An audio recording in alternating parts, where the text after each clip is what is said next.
Nouns don't just sit in sentences doing nothing. They have jobs. Today, we learn about two very important jobs, subject and object. We've learned what nouns are and how to make them plural. Now let's look at how nouns work inside sentences as subjects and objects. The subject is the noun that does the action. In the sentence, the boy kicks the ball, the boy is doing the kicking, so boy is the subject. The object is the noun that receives the action. In the same sentence, the ball is being kicked. It receives the action, so ball is the object. Look at the full sentence together. The boy, subject, does the action, kicks, the verb, is the action. The ball, object, receives the action. Subject, verb, object, the basic sentence pattern. Let's spot the subjects. Maria sings, Maria is the subject. The dog chased, the dog is the subject. Rain falls, rain is the subject. The subject always does the action. Now let's find the objects.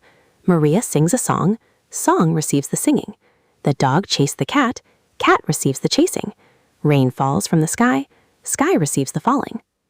In English, sentences usually follow this pattern: subject, verb, object, or SVO. The subject does, the verb connects, the object receives. This is the backbone of English sentences.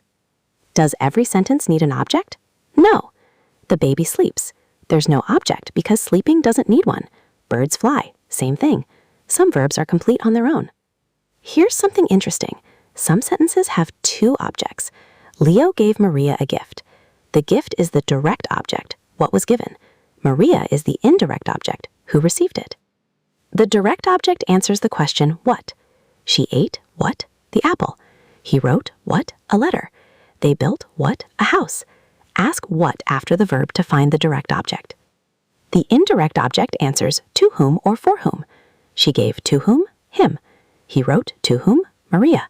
They built for whom? The city. The indirect object is always a person or receiver. Word order matters enormously in English.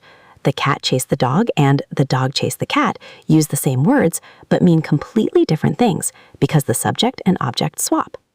Game time. Find the subject in this sentence. The teacher explained the lesson. Which word is the subject? Think. Who is doing the action? Teacher. The teacher is doing the explaining, so teacher is the subject. Explained is the verb and lesson is the object. Perfect SVO pattern. Now find the object. My sister loves classical music. Remember, the object receives the action. What does she love? Think carefully. Music. Classical music is the full object, but classical is just an adjective describing it. The noun music is what receives the loving. Sister loves what? Music. 3 common mistakes. First, don't swap subject and object. Word order changes meaning. Second, every sentence needs a subject. Third, adjectives describe the object but are not the object themselves. Here's your summary. The subject does the action. The direct object receives it. The indirect object is who benefits. 3 noun roles, 1 powerful sentence. And that's Chapter 6. Nouns can be subjects, direct objects, or indirect objects. Understanding these roles will transform how you read and write in English. See you in Chapter 7, Articles with Nouns.